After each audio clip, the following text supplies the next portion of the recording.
วัสดีพี่น้องวันนี้เราจะมากินก้อยเป็ดแล้วก็ต้มเป็ดกับจะมีผักแวนเนาะแล้วมาแตง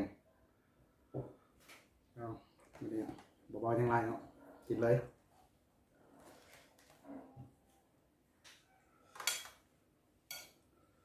ก้อยเป็ด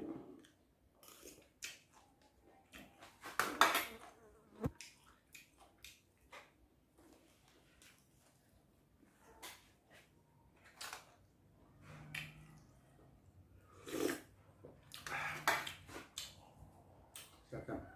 นก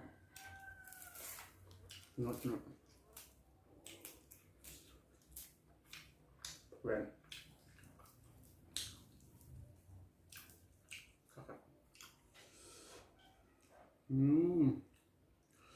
คุยกับก้อยเป็ดครับฮะขับอย่างง่ายเลย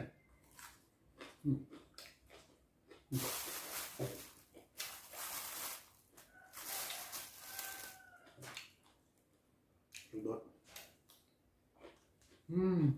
ครับ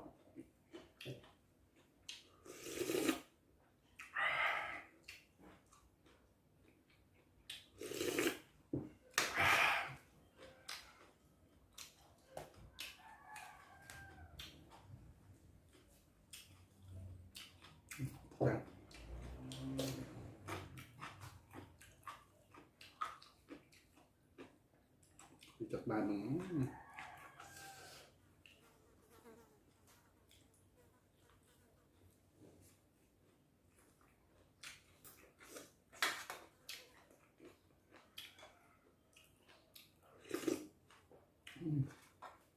เด็ดเลย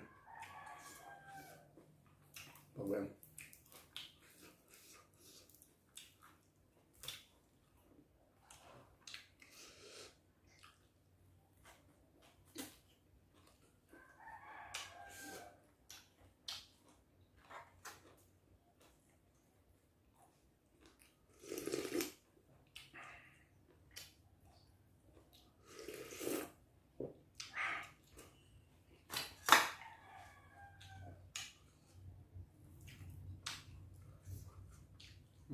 ผักแมงแบบกับลาบกับก้อยครับ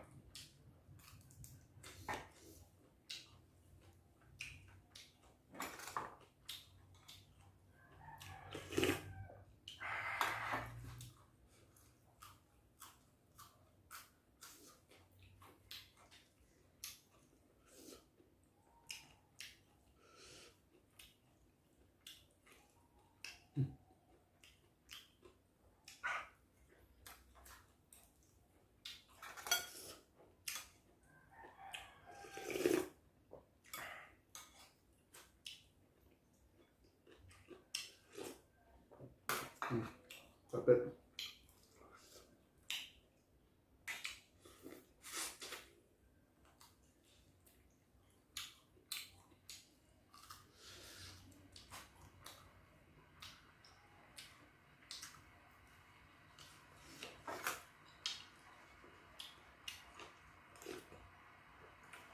กินคนเดียวที่เจ้าพี่น้องมากินกันครับแล้วก็ฝากติดตามซองเลยหากเป็นคลิปแรกคลิปทำอิฐกดไลค์กดแชร์กดติดตามนะ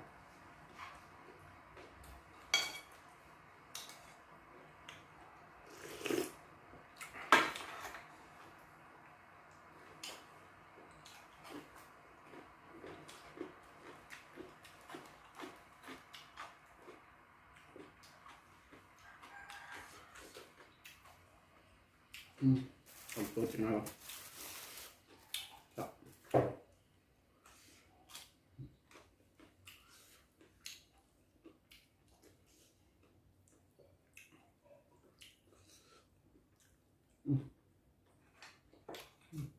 ทำนี้สุดท้ายเลยเนี่ย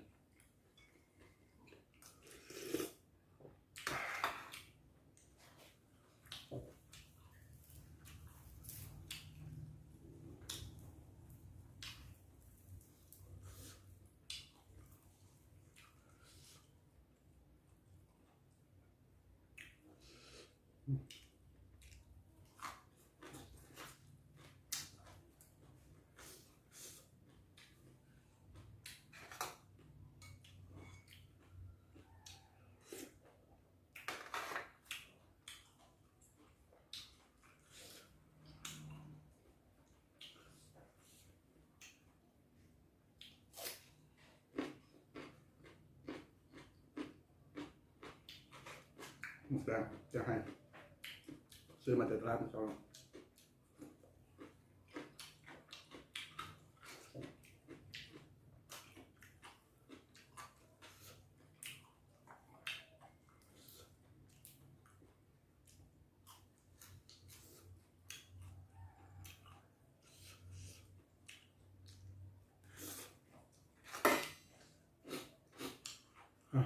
หมูกินน้ำเผ็ด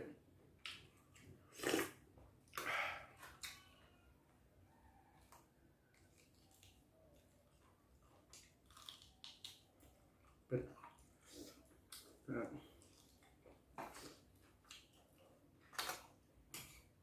สุดบางอย่างนะ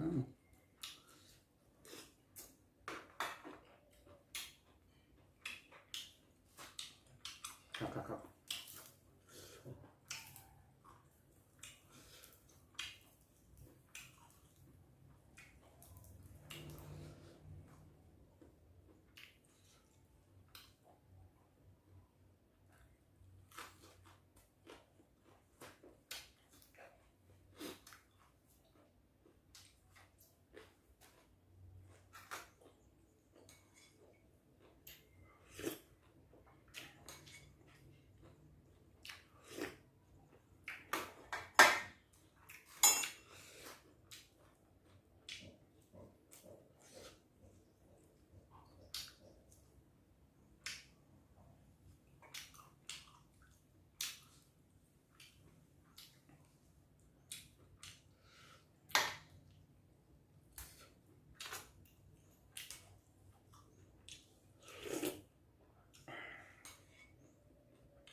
รู้สึกอิ่มอ่ะ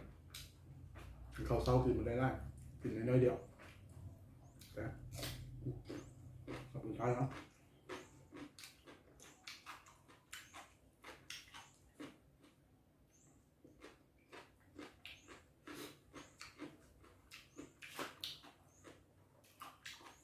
สำหรับคลิปนี้ขอจบไปเท่านี้เนาะ เจอพี่น้องกดไลค์กดแชร์กดติดตามมาแล้วน่าจะตามชมไหมขอบคุณใจสบายดี